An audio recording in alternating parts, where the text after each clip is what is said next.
Washington post छाप देता है कि हमारे राष्ट्रपति 700 दिनों में 7,000 से ज्यादा झूठ बोल चुके हैं। यहां तो वो गिनने की मीटर नहीं है।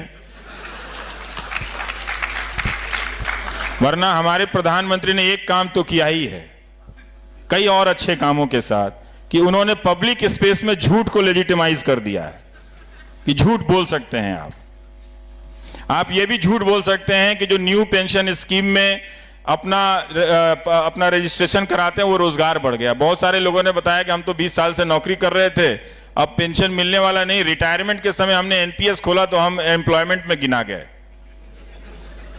बताइए, तो रिटायरमेंट के समय के लोगों को एम्प्लॉयमेंट में गिन देने का काम लोकसभा में खड़ा होकर हमारे प्रधानमंत्री कर सकते हैं। और विपक्ष की वैसी कोई तैयारी नहीं है, होमवर्क नहीं है। तो इस लोकतंत्र में चाहे आप नागरिक हैं, चाहे आप ऑपोजिशन हैं, चाहे आप न्यूज एंकर हैं या कोई भी हैं, बिना सीरियस होमवर्क किए हुए आप डेमोक्रेसी में पार्टिसिपेट ही नहीं कर सकते हैं। उठा के फेंक दीजिए टीवी को घर से बाहर, ना मोबाइल में देखिए ना दीवार पर चिपका के देखिए, इसका अब कुछ भी नहीं हो सकता है। यह हिंदुस्तान के सबसे ताकतवर नेता की जूती बनकर रह गया है। आप इसे क्यों सर पे उठा रहे हैं? आप नागरिक हैं, मत उठाइए।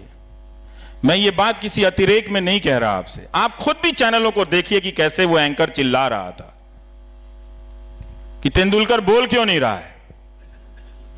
अरे भाई, तुमसे बोला नहीं जाता, सरकार से सवाल नहीं पूछा जाता, तुम तेंदुलकर से पूछ रहे हो। तुम पूछ लो ना सरकार से कि पुलवामा पे हमला हुआ, आप रैली संबोधित कर रहे थे, अपनी सरकार की योजनाएं गिना रहे थे आप। 7 दिन बाद जब कश्मीरी लड़कों को मार दिया जाता है, पीट दिया जाता है, तब कहते हैं हमारी लड़ाई कश्मीर से है, कश्मीरियों से नहीं है। ये आप पहले दिन भी कह सकते थे जब आपका होम मिनिस्टर कह रहा था। तो पूछने की उनमें हिम्मत नहीं है, तो वो क्या करता है कि ध्यान ना जाए कि ये सरकार से पूछना हमारा काम है, तो आपके ही बीच कह रहा है कि आप इनसे क्यों नहीं पूछ रहे हैं, ये एंटी नेशनल है।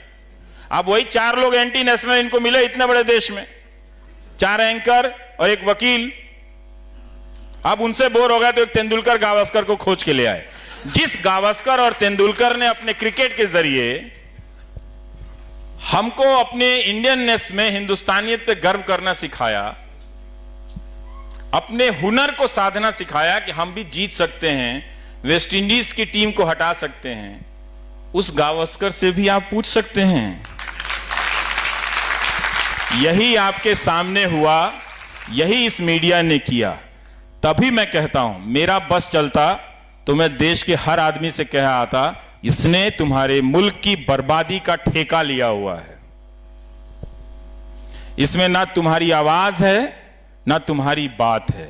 एक और बात मैं कहना चाहता हूं, भटक जाऊंगा, कि इस मीडिया ने क्या किया है कि पब्लिक को ही डिलेजिटिमाइज कर दिया है। डेमोक्रेसी में पब्लिक एक लेजिटिमेट यूनिट होती है।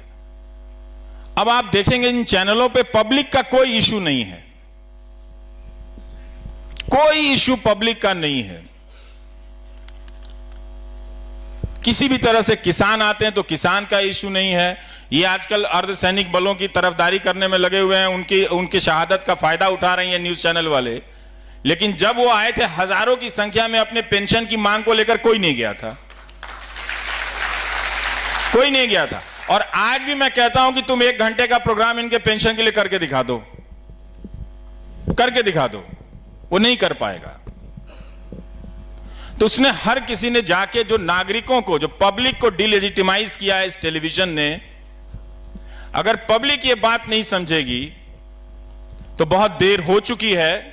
अब इस देरी का नतीजा भुगतने का टाइम आ गया है। और इसी डिलेजिटिमाइज करने के कारण जो ये समर्थक बनाए हैं इसको हटा के, वो ये वही ग्रुप है जो इतना ताकतवर अपने आप को महसूस करता है, एंटाइटलमेंट उसका इतना है कि वो सुबोध कुमार सिंह को भी मार देता है और अखलाक को भी मार देता है। गाय दोनों जगह है, लेकिन वो भीड़ जो है बिना जाने समझे वो मार देता है। तो ये जो टेलीविजन ने जो कांड किया है इस देश में और जो कर रहा है, आप हर रात जाकर आप देखें और पता करें कि ये क्या कर, तो ये क्या बदलेगा? नहीं बदलेगा। इसका विकल्प हमको ढूंढना पड़ेगा। इसका विकल्प हमको विकल्प के रूप में मीडिया को खड़ा करना पड़ेगा। जो उद्योगपति हैं उनमें हिम्मत नहीं है, उनकी कोई फाइल पकड़ी जाती है और फिर अचानक टेलीविजन चैनल का लाइन बदल जाता है, उनमें हिम्मत नहीं है। तो हमको अगर डेमोक्रेसी को बचाना है, लड़ना है, तो अपने एक मीडिया संस्थान को ऐसा बनाना होगा कि ज्यादा से ज्यादा वो नैतिकता पर खड़ी हो, और नैतिकता के लिए बहुत जरूरी है कि वो साफ पैसा हो, और साफ पैसा सिर्फ भारत की जनता दे सकती है। नेताओं के पास, उद्योगपतियों के पास साफ पैसा है नहीं।